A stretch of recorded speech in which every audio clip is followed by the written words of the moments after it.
अस्सलाम वालेकुम, मैं हूं अली रहमान और आप देख रहे हैं ट्यूटोरियल्स टाउन। आज की क्लास में हम देखेंगे कि शेप्स पे या टेक्स्ट पे या किसी भी ऑब्जेक्ट पे आप इफेक्ट्स किस तरह से लगा सकते हैं, और वो इफेक्ट्स लगाने के बाद आप उस शेप को या टेक्स्ट को, किसी भी चीज को आप एक ऑब्जेक्ट स्टाइल में सेव करके रख सकते हैं। तो ऑब्जेक्ट स्टाइल्स किस तरह से बनाए जाते हैं ये भी हम आज की क्लास में देखेंगे। तो वीडियो स्टार्ट करने से पहले अगर चैनल को सब्सक्राइब नहीं किया है तो सब्सक्राइब कर लीजिए और बेल आइकन जरूर हिट कर लीजिए ताकि आपको मेरी न्यू आने वाली जो वीडियोस हैं उनके बारे में पता चल सके। तो चलते हैं सॉफ्टवेयर पे और देखते हैं कि इफेक्ट्स किस तरह से लगाते हैं डिजाइन में।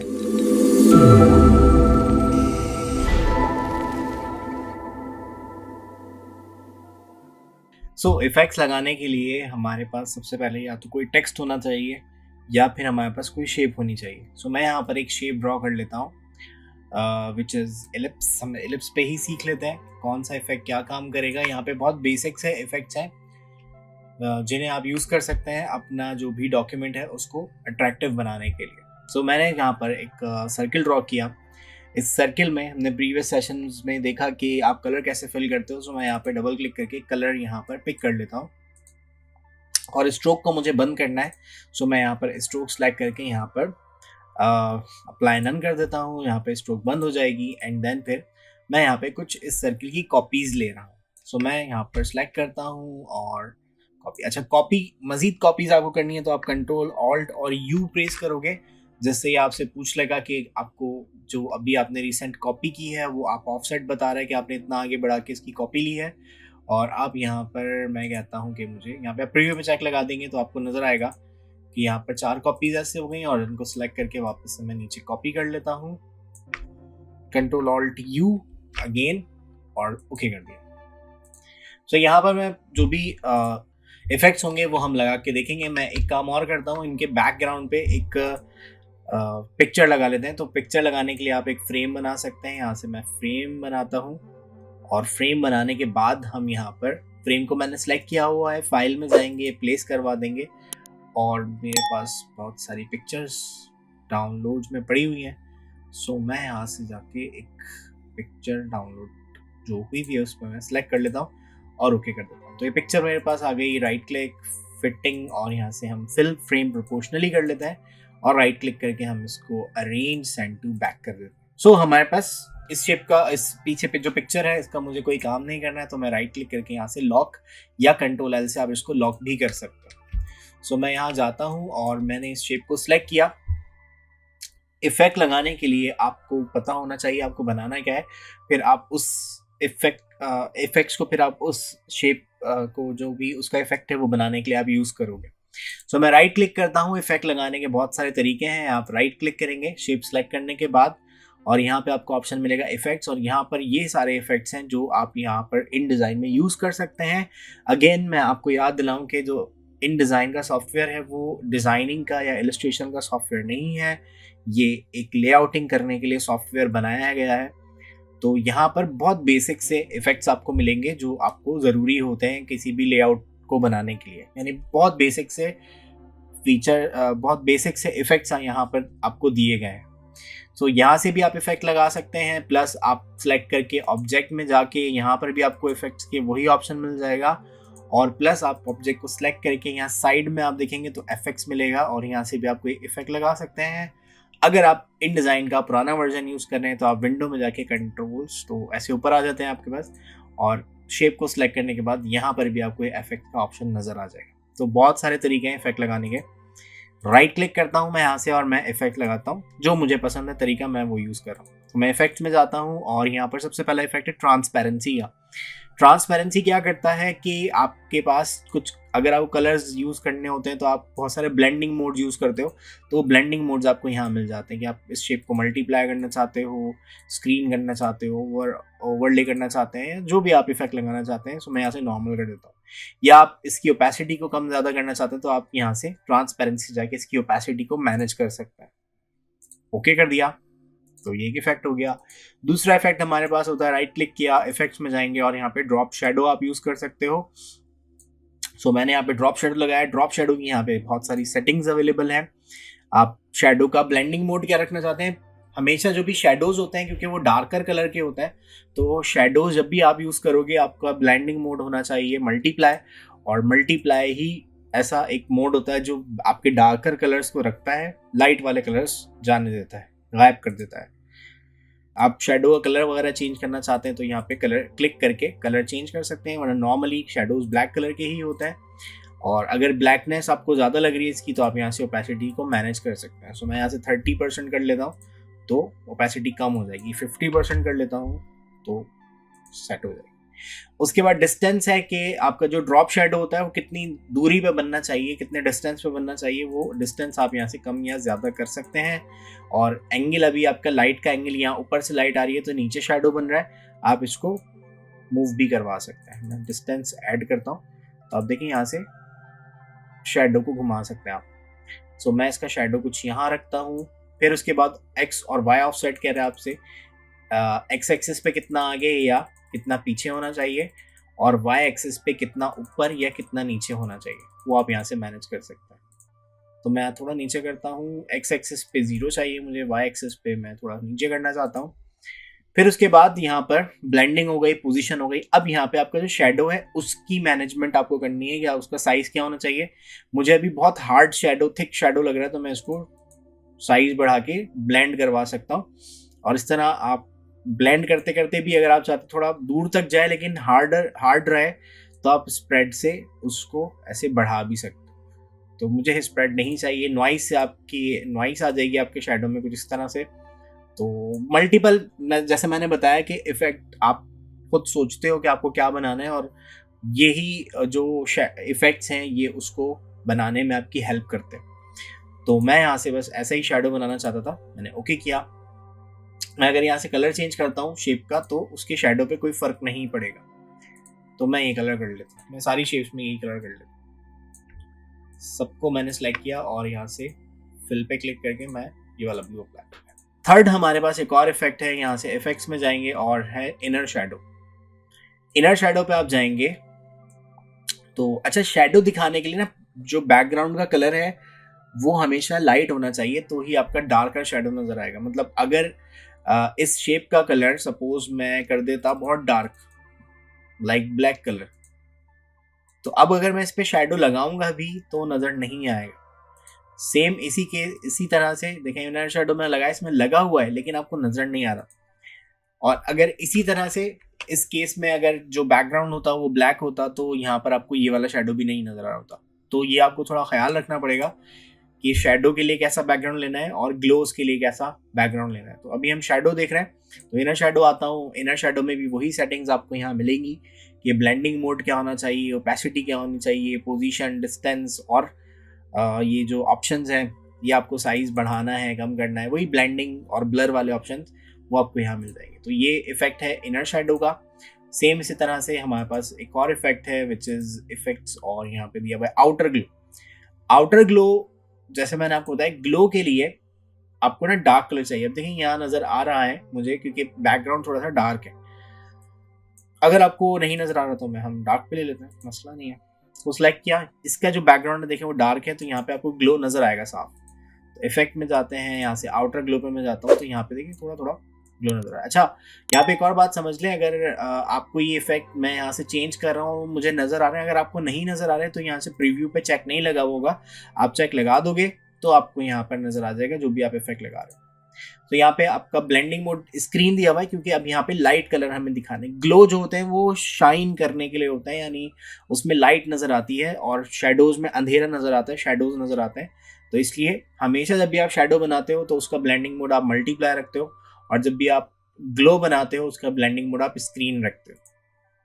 सो यहाँ से आप ग्लो का भी कलर चेंज कर सकते हैं, बट वो आपको पिंक देखे हम नजर आ रहा है, और इसकी भी ओपेसिटी आप मैनेज कर सकते हैं। अगर आपको प्रॉपर जो पिंक कलर आपने अप्लाई किया वही दिखाना है तो आप इसका ब्लेंडिंग मोड नॉर्मल करके भी देखिए, अब आपको बिल्कुल कंप्लीट पिंक नजर आ रहा है, और इसका साइज आप बढ़ाओगे तो ये दूर तक भी चला जाएगा, और स्प्रेड बढ़ा देंगे तो ये ऐसे ग्लो चाहिए तो ये भी बना सकते हैं। तो सब चीजें आपके कंट्रोल में है, सिर्फ आपको सोचना है कि आपको बनाना क्या है, कैसा बनाना है।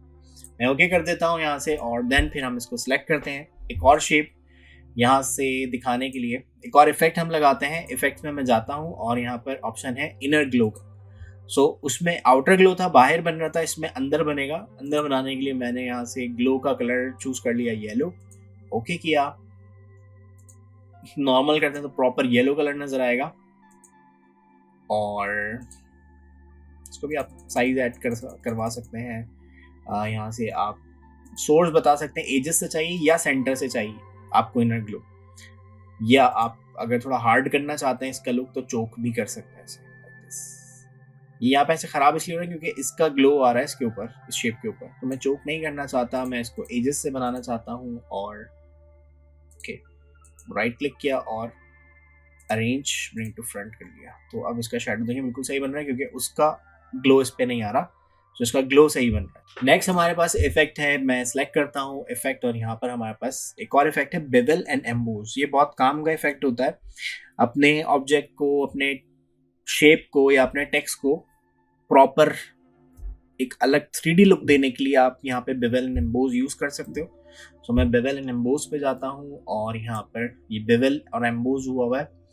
बेवल और एम्बोज में गलत वर्ड यूज कर रहा हूँ, ये इफेक्ट का नाम है। या तो आप एक बेवल और एम्बोज बेसिकली होता क्या है, एम्बोज होता है जो आप किसी ऑब्जेक्ट को 3D लुक दे रहे होते हो। अब उस 3D में ही होता है कि कोई सरफेस राउंड होता है, कोई हार्ड होता है, तो ये जो सरफेस का स्टाइल होता है ये बेवल होती है, और जो बाहर की तरफ बढ़ रहा होता है वो उसमें एम्बोजिंग वाला लुक आ रहा होता है। तो इसलिए इस इफेक्ट का नाम बेवल और एम्बोज रखा गया कि वो थोड़ा सा मोटा कर देता है यार, मतलब कि कुशन वाली लुक एक दे देता है। तो यहाँ पर आपको डिफरेंट बेवल के स्टाइल्स ये हैं। इनर बेवल आपको चाहिए, आप चाहते हो कि ऐसा लगे कि बाहर की तरफ से बेवल हो रहा है तो आउटर बेवल भी कर सकते हैं। वो क्या करेगा, पीछे जो आपके कलर्स हैं देखें उसको फिर यूज करेगा बेवल जैसा एक लुक देने के लिए। एम्बोज कर सकते हैं, एम्बोज में आउटर और इनर दोनों चीज़ें यूज हो रही होती हैं। यहाँ से आप साइज ऐड करके कितना एम्बोज चाहिए या कितना बेवल चाहिए वो आप इसको बता सकते। लाइक एक कूल सा आपको बटन बनाना है या आप नॉर्मल टेक्स्ट पे अप्लाई करना चाहते हैं, टेक्स्ट पे बहुत अच्छा लगता है, तो टेक्स्ट पे अप्लाई करना है तो आप सिंपल यहाँ से मैंने एक टेक्स्ट फ्रेम ड्रॉ किया और यहाँ पे मैंने बेवल लिख लिया। और बेवल एंड एम्बोज दिखाने के लिए आपको थोड़ा सा बोल्ड फॉन्ट चाहिए होता है, तो मैं यहाँ पे एक रॉकवेल के नाम का मेरा फॉन्ट है, मैं यूज कर लेता हूँ उसको। फॉन्ट का साइज यहाँ से मैं बढ़ा लेता हूँ। और क्योंकि देखें जो बेवल एंड एम्बोज बनता है वो कैसे नजर आ रहा है कि एक कलर है उसी को लाइट कर दिया और उसी को डार्क कर दिया, तो एक शेडो और एक हाईलाइट यानी वॉल्यूम क्रिएट करने के लिए यूज किया। अगर आप ब्लैक कलर पे बेवल एंड एम्बोज लगाएंगे तो वो बहुत अच्छा नहीं बनता, नजर नहीं आता, क्योंकि वो ब्लैक कलर है, उसको मजीद आप डार्क नहीं कर सकते, तो शेडोज नजर नहीं आता, तो इसलिए एक बुरा इफेक्ट बन रहा होता है। तो मैं इस टेक्स्ट का कलर चेंज करने के लिए टी पे क्लिक करता हूँ, डबल क्लिक करके यहाँ से मैंने एक लाइट कलर, बहुत ज्यादा लाइट नहीं, मतलब ब्लैक से थोड़ा हल्का होना चाहिए और व्हाइट से थोड़ा डार्क होना चाहिए, ना बिल्कुल व्हाइट होना चाहिए ना बिल्कुल ब्लैक होना चाहिए। तो मैंने ये कलर पिक कर लिया और अब इस कलर पे मैं बेवल एंड एम्बोज का इफेक्ट लगाना चाहता हूँ। सो राइट क्लिक किया, इफेक्ट्स में जाएंगे। सो यहाँ पे मुझे इफेक्ट नजर नहीं आ रहा, तो मैं सिंपल क्या करूँगा, मैं टेक्स्ट को सिलेक्ट कर लेता हूँ और राइट क्लिक कर लेता हूँ। अभी भी मुझे इफेक्ट नजर नहीं आ रहा, तो मैं सिंपल ये करूँगा कि मैं इस फ्रेम को सिलेक्ट करूँगा और यहाँ पे जाके इफेक्ट यहाँ से चले जाएं या आप ऑब्जेक्ट में चले जाएं, राइट क्लिक करके भी आना तो चाहिए सही। सो यहाँ पे मेरे पास ये इफेक्ट का ऑप्शन आ गया। आप फ्रेम पे सिलेक्ट करेंगे, फ्रेम सिलेक्ट करना और राइट क्लिक करके आप यहाँ पर इफेक्ट्स में आएंगे और यहाँ पर जाके आपके पास मिलेगा बेवल एंड एम्बोज। और अब आप देखेंगे तो टेक्स्ट बहुत अच्छे से यहाँ से बेवल हो जाएगा। इनर बेवल कर दिया, टेक्निक अभी स्मूथ हुई हुई है, मैं यहाँ से इसको चेजल हार्ड कर देता हूँ तो ये हार्डर लुक देगा। और इसको सॉफ्ट नहीं कर रहे हैं हम, साइज थोड़ा कम कर लेते हैं, सॉरी बिल्कुल ही जीरो हो गया। अच्छा ये बहुत ज़्यादा करने पे बहुत ज़्यादा, थोड़ा सा ज़्यादा करने पे बहुत ज़्यादा हो रहा है, थोड़ा सा कम करने पे बहुत कम हो रहा है, क्योंकि मेरा जो डिफ़ॉल्ट यूनिट है वो मैंने इंचेस लिया हुआ है और एक इंचेस जो है वो बहुत बड़ा यूनिट होता है। तो अगर आप थोड़ी थोड़ी वैल्यू अप्लाई करना चाहते हैं तो आप मिलीमीटर में अप्लाई कर लें। मैंने 5 mm किया तो ये अब कम अप्लाई करेगा, 2 mm कर देते हैं तो और थोड़ा कम हो जाएगा। तो जितना आप साइज बढ़ाते जाएंगे उतना ही ये जो है वो मजीद एम्बोजिंग आती जाएगी उसमें। और यहाँ से इसका शेड का एंगल आप चेंज कर सकते हैं। यहाँ से मैं एंगल चेंज कर रहा हूँ तो आपको नजर आ रहा होगा कि बेवल इस तरह से अपने शेडोज को चेंज कर रहा है। सो लाइक मुझे ऊपर की तरफ से चाहिए ऐसे, और मैं यहाँ से जाके ओके कर देता हूँ तो यहाँ पे बेवल एंड एम्बोज अप्लाई हो जाएगा। यहाँ पर आपको हाईलाइट और शेडोज की भी कलर दिए हैं। अगर आप शेडो का कलर चाहते हो पिंक हो तो पिंक हो जाएगा, और अगर आप चाहते हैं हाईलाइट का कलर ब्लू हो तो ये ब्लू हो जाएंगी, या येलो हो तो ये ऐसे डिओटोन टेक्स्ट जैसा बन जाएगा। और टेक्स्ट का कलर अलग है, आप यहाँ टी पे क्लिक करके टेक्स्ट का कलर भी चेंज करवा सकते हैं, उसमें कोई भी इशू आपको नहीं आएगा। लाइक दिस, थोड़ा डार्क। सो ये होता है बेवेल एंड एम्बोस। और उसके बाद आपके पास इफेक्ट्स आते हैं कुछ सेटिन का इफेक्ट भी टेक्स्ट में अच्छा लगता है। अगर आप यहाँ देखेंगे तो ये आपको इनर शैडो जैसा लग रहा है, बट मैं अगर आपको टेक्स्ट में दिखाऊं, मैं बेवेल को कॉपी कर लेता हूँ ऑल्ट प्रेस करके, और इसका डबल क्लिक करके हम टेक्स्ट चेंज कर देते हैं। इसको हम कहते हैं सेटिन। अब सेटिन क्या करता है कि आपके पास एक ग्रेडियंट लाइक लुक दे देता है। अच्छा, कोई इफेक्ट अगर आपको हटाना है, डिलीट करना है, तो आप सिंपल राइट क्लिक करें, इफेक्ट्स में जाएं और बेवेल एंड एम्बोस पे ही मैंने क्लिक किया, और यहाँ से सिंपल आपको ये चेक हटा देना है तो वो इफेक्ट हट जाएगा। और सेटिन अगर मैं यहाँ से अप्लाई करता हूँ, देखिए सेटिन का इफेक्ट ऐसा होता है। यहाँ से आप एंगल चेंज कर सकते हैं। ये बेसिकली क्या करता है, जो भी आउटर एज या जो शेप होती है ना आपके पास, उस शेप की ही बाउंड्रीज को यूज करके वैसे ही इफेक्ट बना के देता है। अगर मैं इसका साइज 0 करता हूँ तो आपको समझ आएगा कि देखें ये जो एस है, ए है, टी है, उसको ही ये यूज करके बना रहा है। मैंने डिस्टेंस कम किया, देखें SATIN को ही यूज कर रहा है, साइज ब्लर के लिए यूज हो रहा है। और मैं एंगल चेंज करता हूँ तो यहाँ से आपके डिफरेंट एंगल्स में आप अप्लाई करवा सकते हैं। ओके किया, सो ये डन हो गया। सो नेक्स्ट हमारे पास इफेक्ट्स हैं, ये फेदर के इफेक्ट्स हैं। मैं राइट क्लिक करता हूँ और यहाँ इफेक्ट्स, और यहाँ पे बेसिक फेदर, डायरेक्शनल फेदर और ग्रेडियंट फेदर। फेदर का मतलब ये होता है कि थोड़ी सी ट्रांसपेरेंसी अगर आप ऑब्जेक्ट में डालना चाहते हो तो आप ट्रांसपेरेंट करवा सकते हैं ऑब्जेक्ट को। लाइक यहाँ पर ये वाली जो ऊपर वाली ये ट्रांसपेरेंसी थी, ये तो पूरे ऑब्जेक्ट पे अप्लाई हो रही थी। अगर आप पूरे ऑब्जेक्ट पे या पूरे टेक्स्ट को हाइड नहीं करना चाहते, उसको कॉर्नर से थोड़ा ब्लर करते करते आप हाइड करवाना चाहते हैं, तो आप फिर फेदर यूज करते हो। सो मैं राइट क्लिक करता हूँ, यहाँ से मैं जाता हूँ इफेक्ट्स में, और इफेक्ट्स में जाके हमारे पास बेसिक फेदर क्या करता है कि आपकी एज टू एज बाउंड्रीज पे अप्लाई होता है। तो ये पूरी बाउंड्री पर अप्लाई हो रहा है, और इस तरह से ये सर्किल को खत्म करते करते कम करते करते खत्म कर देगा। और इसमें थोड़ी हार्डनेस आपको चाहिए तो आप चोक कर सकते हैं लाइक दिस। और कॉर्नर्स आपको डिफ्यूज चाहिए, राउंडेड चाहिए या शार्प चाहिए, वो आप यहाँ से बता सकते हो। तो ये आपको इसमें नजर नहीं आएगा क्योंकि सर्किल एक ऐसी शेप होती है जिसमें कॉर्नर्स नहीं होते। मैं अगर इस शेप को सिलेक्ट करके और ऑब्जेक्ट पाथ फाइंडर और यहाँ से स्क्वायर बना लूँ अगर, तो अब आपको फेदर का डिफरेंस, कॉर्नर वाला जो डिफरेंस है वो नजर आएगा। देखें यहाँ से मैं इसके साइज को बढ़ाता हूँ। अब ये डिफ्यूज कॉर्नर्स हैं, राउंडेड करेंगे तो ये राउंडेड हो जाएंगे, और शार्प करेंगे तो ये स्क्वायर जैसे शार्प ही रहेंगे। तो अगर ऐसा फेदर आपको अप्लाई करना है तो ये होता है basic feather. On the other hand अगर मैं इस शेप की ही कॉपी करता हूँ, डायरेक्शनल फेदर समझाने के लिए मैं आपके लिए ये कर रहा हूँ, तो मैं यहाँ पे जाता हूँ इफेक्ट्स और बेसिक फेदर हटा दिया मैंने। डायरेक्शनल फेदर क्या काम करता है, डायरेक्शनल फेदर, अब बेसिक फेदर क्या करता है, जो भी कॉर्नर है जहां भी है सब जगह अप्लाई कर रहा था, बट डायरेक्शनल फेदर उससे ज़्यादा अच्छा होता है। उसमें आप साइड्स कंट्रोल कर सकते हैं, टॉप पे लगाना है, राइट पे, लेफ्ट पे, बॉटम पे, तो आप बता सकते हैं। अगर आप चारों साइड्स पे लगाना चाहते हैं तो आप यहाँ से इसको लिंक करवा सकते हैं और यहाँ से अप्लाई कर सकते हैं। तो ये चारों साइड्स पे अप्लाई कर रहे हैं, बट मैं नहीं चाहता चारों साइड्स पे अप्लाई हो, मैं चाहता हूँ सिर्फ बॉटम पे अप्लाई हो। तो लिंक को ख़त्म किया और बॉटम से मैंने इसको अप्लाई करवा दिया। बहुत ज़्यादा हार्डनेस आ रही है इसमें, तो मैं क्या करूँगा, मैं इसका यहाँ से चोक बढ़ाने से और हार्ड हो जाएगा, और ये सॉफ्ट हमने यहाँ से किया हुआ है। सो यहाँ पर आपके पास शेप्स में आपको डिफरेंट ऑप्शन मिल जाते हैं, फर्स्ट एज ओनली या ऑल एजेस, ये भी आप यूज़ कर सकते हैं।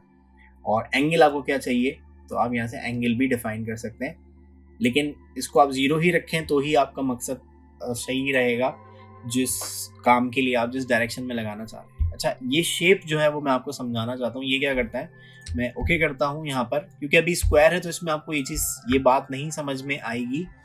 सो मैं यहाँ पर एक टेक्स्ट लिख लेता हूँ। मैंने यहाँ पर टाइप कर दिया AD, और इसको मैं अगेन रॉकवेल का ही फॉन्ट दे देता हूँ।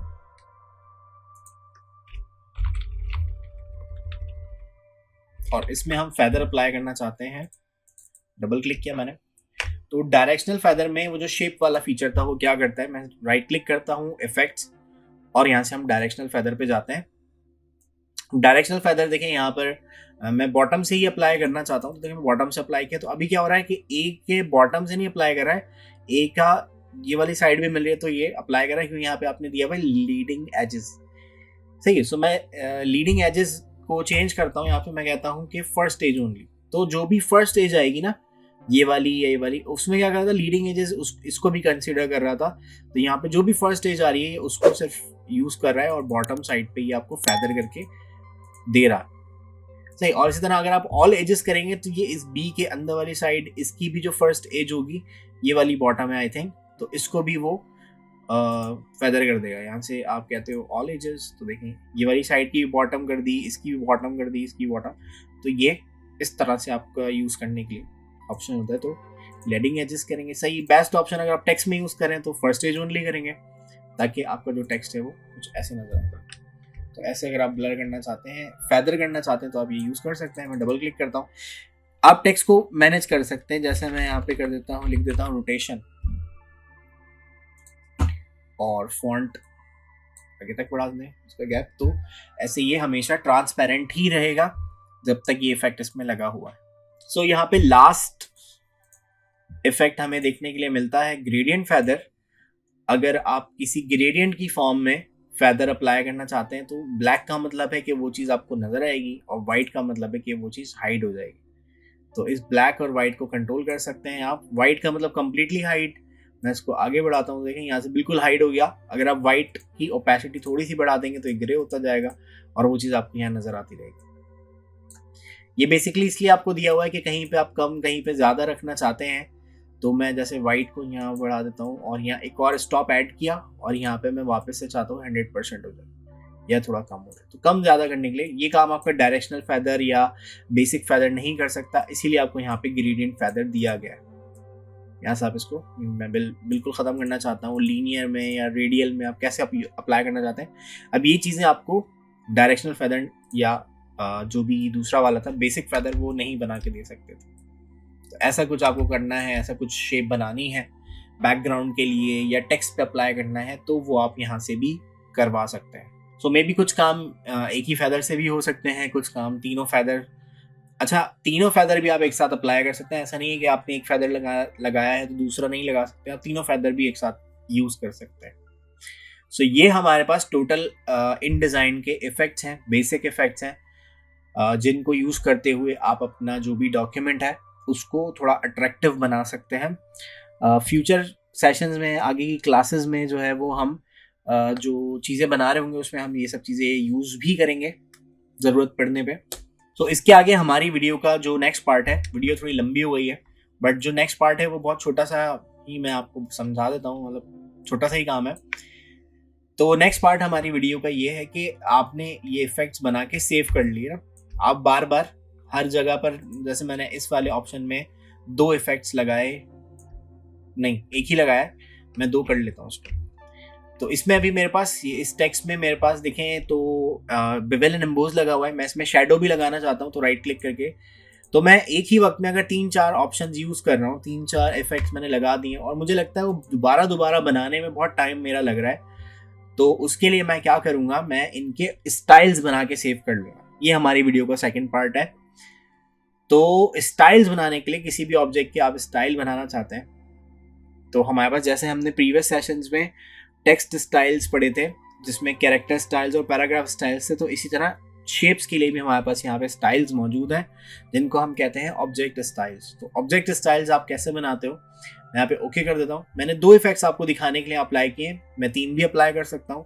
मैं यहाँ पे डायरेक्शनल फेदर यूज़ कर लेता हूँ इसके ऊपर, और चेक लगाने पे देखें इसके ऑप्शंस हमारे सामने नहीं है, तो आप डायरेक्शनल फेदर पे क्लिक करोगे तो ही आपके पास ये ऑप्शंस नजर आएंगे। और मैं यहाँ से बॉटम साइड पे बेवेल करना चाहता हूँ, बट फर्स्ट स्टेज ओनली, कुछ इस तरह से मैंने इसको हाइड करवा दिया और ओके किया।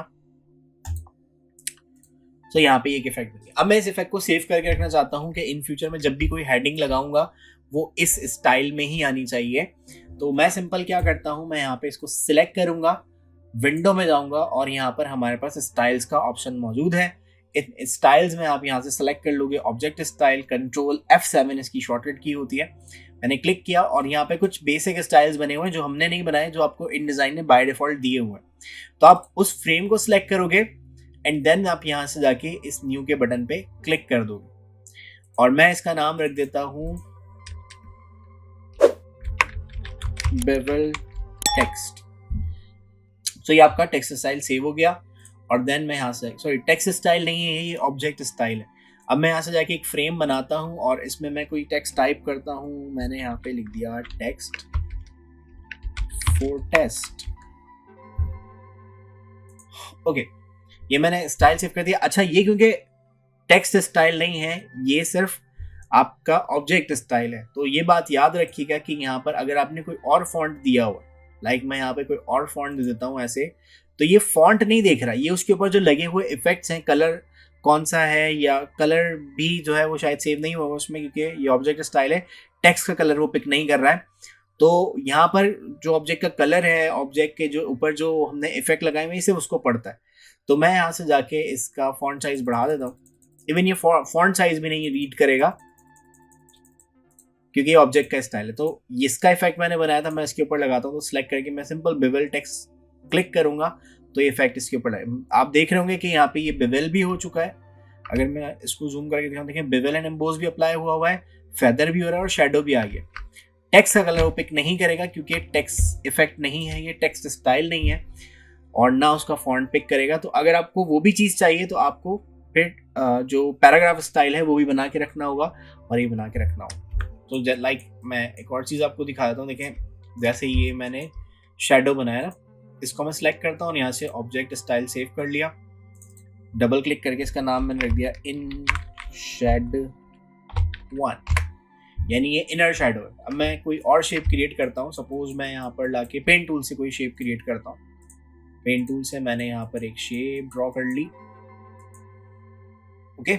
और अब मैं सिंपल इसके ऊपर जाके इन शेड 1 वाला इफेक्ट अप्लाई करता हूँ। तो देखें ब्लू कलर भी आ गया और ये जो आपके पास इनर शेडो था ये भी आपके पास यहाँ पर अवेलेबल है। तो आप इस तरह, अगर आपने ऐसी और बहुत सारी शेप्स पे ये अप्लाई किया हुआ है, तो स्टाइल बनाने के फायदे ये होते हैं हमारे पास कि आप किसी भी वक्त एक साथ चेंजिंग ला सकते हो उसमें।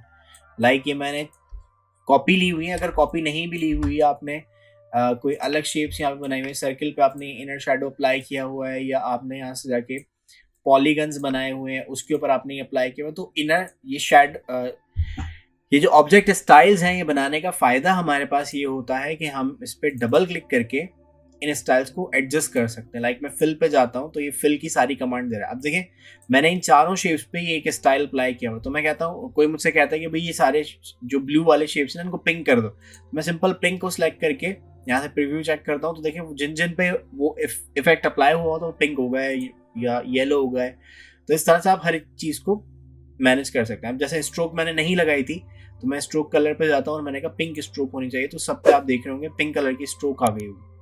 अभी वो क्योंकि बहुत कम है तो इसलिए आपको शायद नज़र नहीं आ रही होगी। मैं यहाँ से वेट बढ़ाता हूँ तो अब आपको नज़र आने लगेगी। तो इस तरह से आप एक वक्त में बहुत सारी शेप्स के जो भी स्टाइल्स हैं उन्हें आप मैनेज कर सकते हो। इसलिए आपके जो ऑब्जेक्ट स्टाइल्स होते हैं वो यूज़ किए जाते हैं किसी भी बड़े डॉक्यूमेंट बनाने के लिए।